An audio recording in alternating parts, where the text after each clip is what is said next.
Baik, jangan lupa kameranya di-on-kan semuanya. Kemudian nanti materi tetap seperti biasa, saya share di Google Classroom yang di bagian materi, ya. Kemudian untuk koordinasi tetap saya lewat WA. Kalaupun misalnya ada pengumpulan tugas yang kurang atau mungkin ada yang belum absen dan lain sebagainya, nanti akan saya sampaikan di sana. Terima kasih. Selamat pagi, saya dengan Bu Kristis di Mata Kuliah Ekspedisi. Ya, kita ketemu di minggu keempat. Saya boleh share screen di sini? Saya izin share screen dulu ya. Iya, Bu.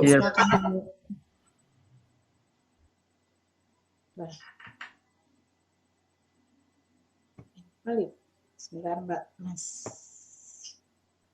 Nah, ini dia. Kelihatan? Iya, Bu, kelihatan. Hijau ya. Baik, Kelihatan, Bu. di minggu ini saya akan menyampaikan tahapan eksebisi produk, ya.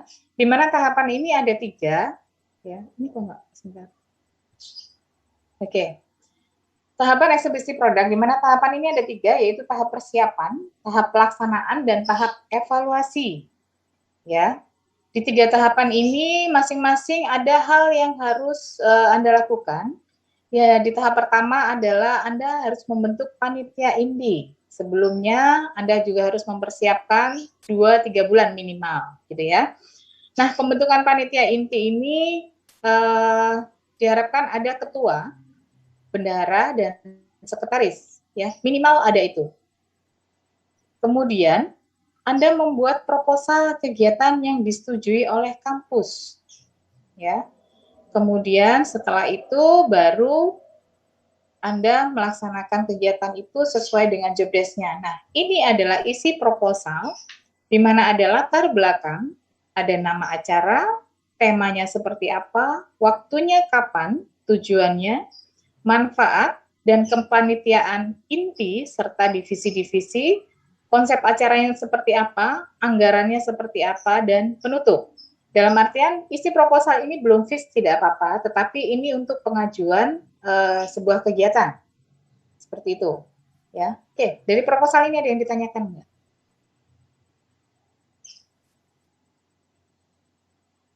Sudah ada gambaran? Kira-kira, oh nantinya di dalam proposal saya harus saya isi seperti ini, terus anggarannya bagaimana, Bu? Misalnya seperti itu.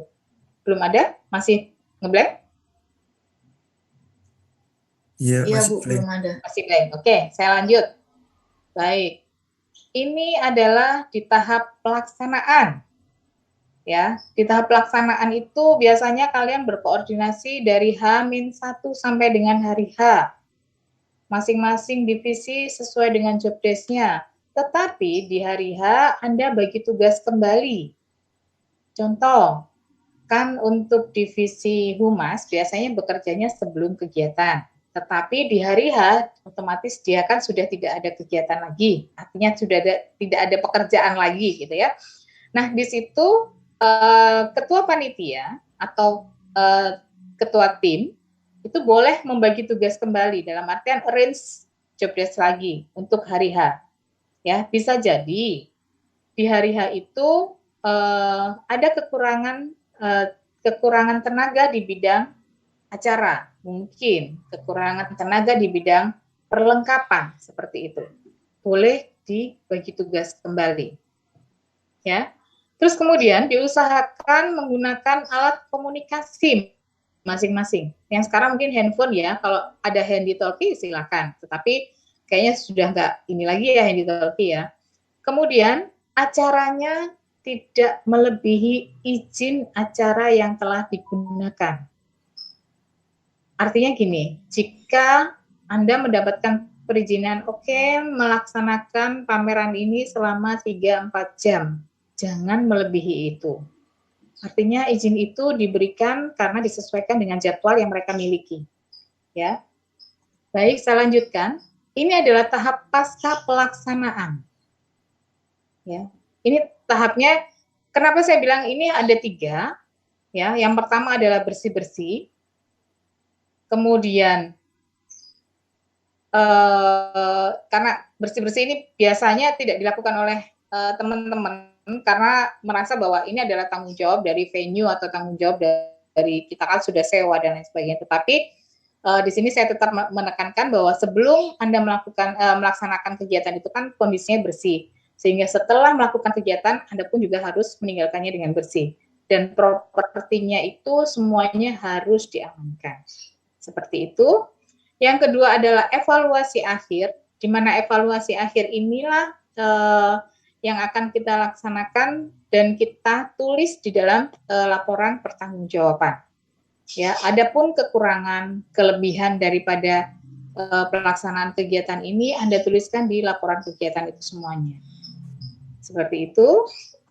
Nah, ini ada evaluasinya dua, di mana ada evaluasi diri dalam artian masing-masing pribadi akan mengevaluasi, baik itu divisi, ya, maupun pribadi masing-masing. Nanti kita akan evaluasi. Kemudian evaluasi besar itu bagi tim, teamwork, ya. Jadi antar divisi koordinasinya bagaimana, kemudian ketua apakah bisa mengkoordinir dengan baik dan bagaimana, seperti itu akan kita evaluasi di tahap pasca pelaksanaan, ya. Oke, ini adalah laporan pertanggungjawaban.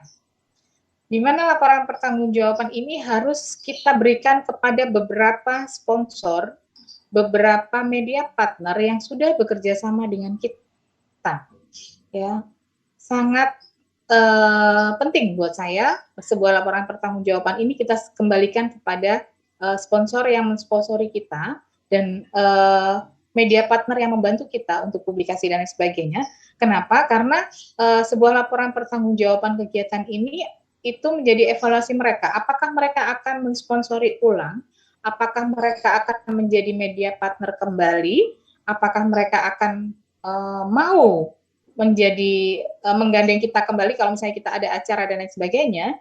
Itu mereka melihatnya dari laporan pertanggungjawaban ini.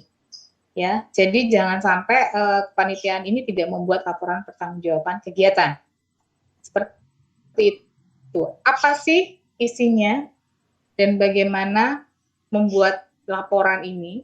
Ya, masing-masing divisi dikumpulkan, masing-masing divisi diminta merinci sedetail mungkin dari mulai keuangan, kemudian poin-poin yang kegiatan yang mungkin ada kendala di lapangan, kemudian apakah ada miskomunikasi dan lain sebagainya, semua dibicarakan di sini, ya. Artinya, kalaupun itu ada kendala, di LPJ juga disampaikan bahwa pada saat pelaksanaan terdapat kendala, mungkin pada saat acara, pengisi acaranya tidak bisa hadir dikarenakan sesuatu hal, sehingga pengisi acara ini digantikan oleh pengisi acara yang lain, seperti itu. Atau mungkin pada saat pelaksanaan ternyata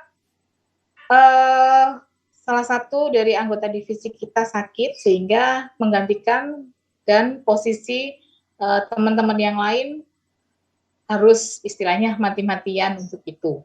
Ya, boleh. Kendala-kendala itu yang ada di lapangan nanti disampaikan di dalam laporan pertanggungjawaban.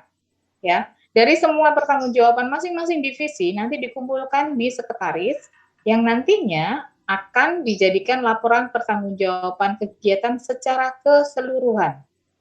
Ya, jadi sekretaris menampung LPJ dari masing-masing divisi. Seperti itu. Oke. Nih ya. Anda bisa melihat menambahkan pengeluaran khusus mungkin atau menjilidnya dengan baik. Ya. Ini semua dilaporkan dan disampaikan kepada sponsorship tadi sehingga pihak sponsor itu merasa bahwa yakin, oh iya, ini kegiatan ini memang kegiatan yang worth it untuk kita sponsori semester depan, misalnya seperti itu. Ya. Oke, dari sini ada pertanyaan. Mungkin ada yang kurang jelas.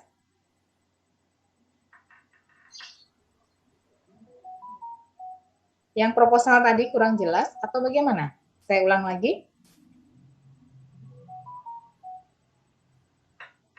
Yang ini?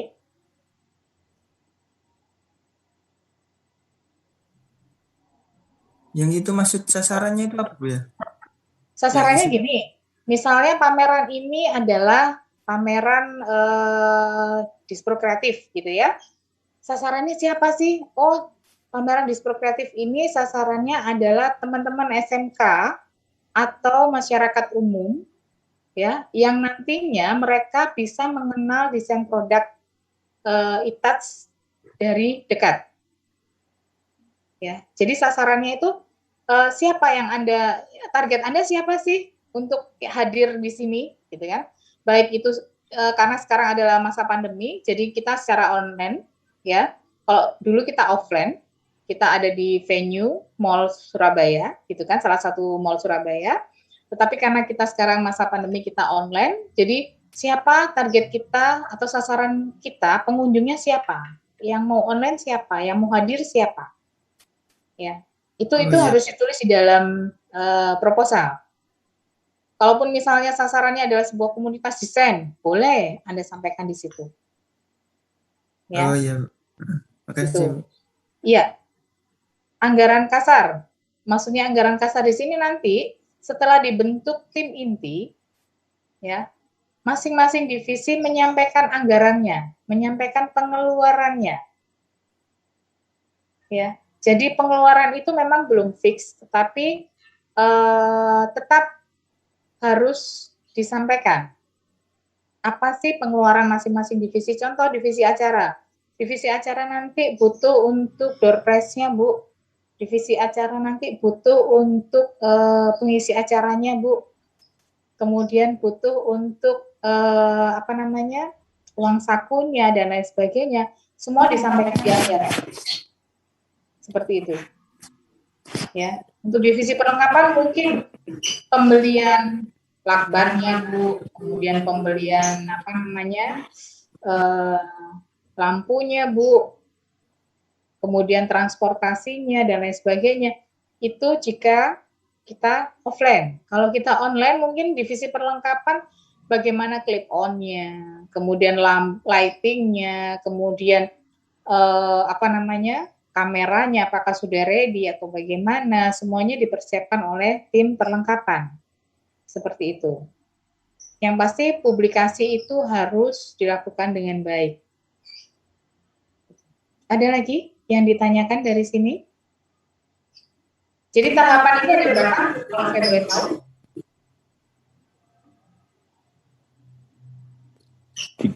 Tahapan eksebisi tadi? 3 tadi. Ada 3. Ada 3. Baik, ada 3 tahapan persiapan, tahapan pelaksanaan, dan pasca pelaksanaan.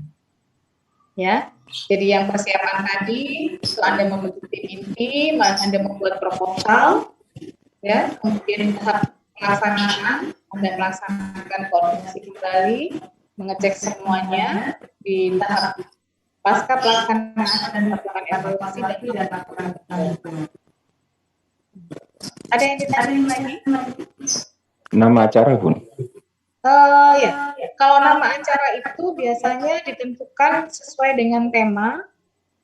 Tapi karena di sini adalah pameran Dispro Kreatif, sudah dipastikan namanya Dispro Kreatif.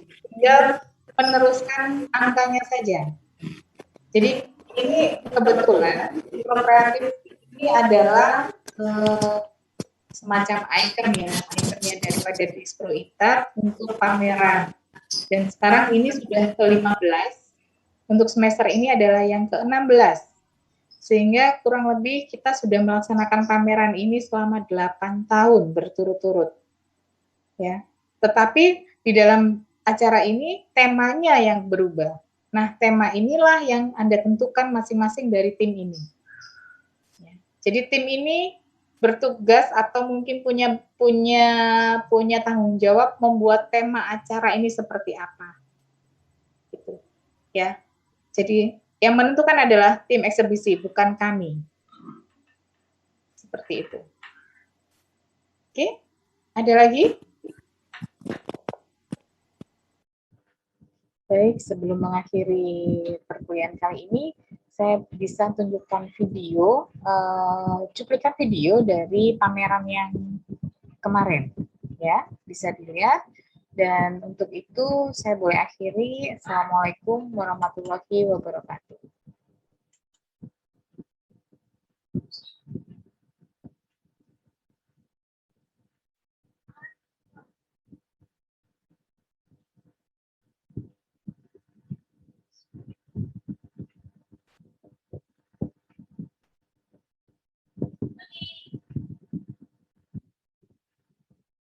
Saya bisa live dulu. Oke, terima kasih. Assalamualaikum.